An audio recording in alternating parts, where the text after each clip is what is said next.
Okay, now we're going to look at how we make the custom head plate. This is actually a different instrument because I already made this custom head plate. It's up at the main shop. So here is another set of TBS's, top, back and sides. What we like to try and do is we like to try and get the custom head plate from the exact same piece of wood. And you can see here, Shah has marked this needs a custom head plate, and I've cut that much off. You can see our profile of the instrument. I haven't impacted that at all. So now I've got some of this great mango that I can use for the head plate. It says here what the number is and what the wood that I'm going to match with it is. So it's bloodwood. So I got to my bloodwood store. Nice piece, pretty much ready. Take a piece of bloodwood, and I'm going to look at this now. Different head plates have different features on them and different types of wood. I was just going to show that I always spend some time, depending on what they're like. I might join this together. I might do them in different patterns. I have a little thing I use here which I can lay on here and see how I might want to arrange this with our 4 quadrants. I might like that stripe to go through the middle, or I might not be able to. So it really depends on the wood. And I can't remember what the custom one we did for this instrument was, but I'm sure it's fabulous. That's all I know, Gordon. So this is pretty much the same. I don't see anything totally dramatic going on here, although I like this stuff here. So I think what I'll probably try and do is although there's some color here as well. Okay, so what I might do is I might start saying, well, maybe that sort of, so I'm going to get rid of that now. Maybe that's the section I want to use. And because it's book matched, this is being cut from the same piece of wood. They're kind of the same on both sides here. So yeah, I'm going to do that. I like that. Now I'm going to take my tape and I'm going to replace it. Don't need to say bloodwood anymore because I know that's bloodwood. Put it there.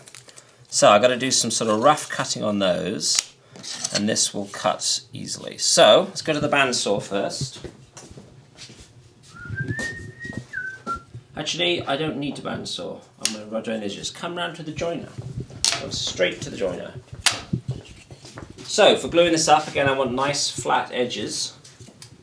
So I'm going to take my piece of bloodwood first.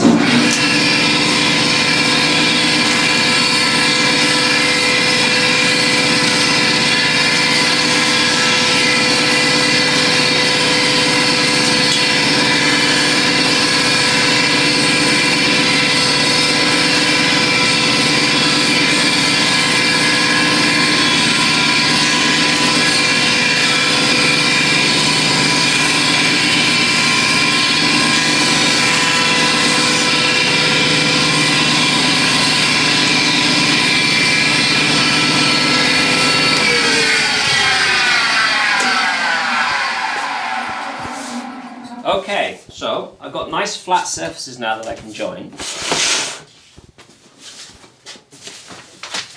I'll take out my head plate jig on my table saw here. Set my blade to the right height. Okay, what I'm going to do now... Showing this little jig. Yeah, this is the angle that we have on our head plates.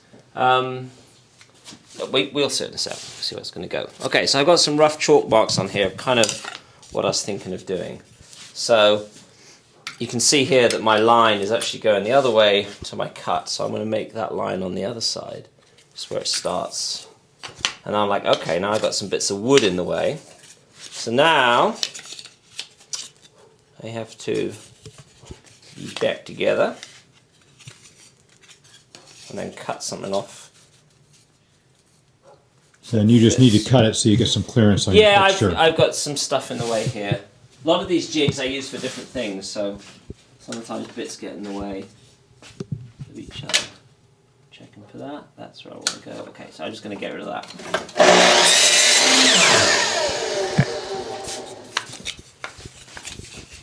Okay, so there's my mark, there's my line. I wanted to keep some of this wood and then some of that coloured wood there. Okay.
Okay, now you can see how the thing comes together. So that's our basic head plate there. I'm going to pick this all up, take it over here, we glue it together. Is that you, Gordon, ringing? That's me. It's not me phoning you this time. I know that. We'll have Char answer it. Okay, so I have some of the tape. This is the same tape they use up at the main shop for doing the binding on. It's sticky and it gives me a little stretch. It works really well for this process. So once again, I'm going to lay out my head plate, how I want it to go. And now I'm looking at, okay, which side do I think is going to be the finished side? And I'm actually liking the side that I kind of designed it on. Now I'm looking at that and I'm thinking, it's one of those situations where the colour's moving through.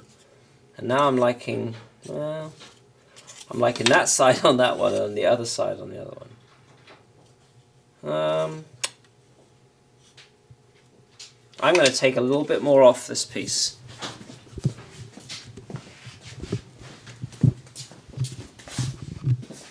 So I'm going to come back there. There.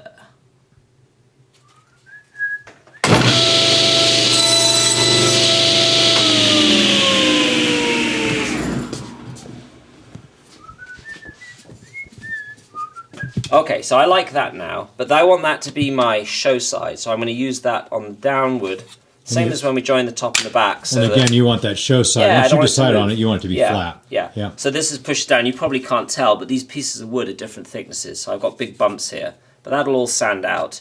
This will get glued onto the head plate. Okay, so I'll start with this one. Again, just the white glue. And what I'm finding is this tape does a perfectly good enough job at pulling these together while the glue sets up. The real strength of this comes when they glue it down onto the head plate. This doesn't need to have any sort of integral strength.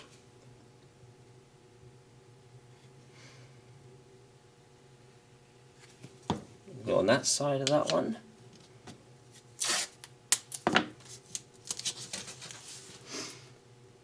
And we'll put that in there. Need to glue on that face.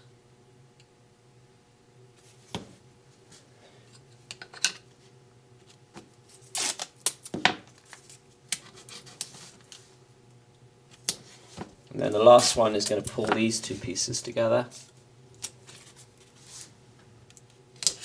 And then the last thing I'll do is I'll just check that everything is pushed down onto this flat bed. And again, it's this black ABS, so the glue will release. And I'll usually wipe off a little bit of that glue. It will dry quicker that way. And again, I like to leave this for an hour. It sets up probably in 5 minutes, but if you leave it for an hour, then you can pretty much sand it. That's ready for sanding. All right. Okay. Thanks, Ben. Okay.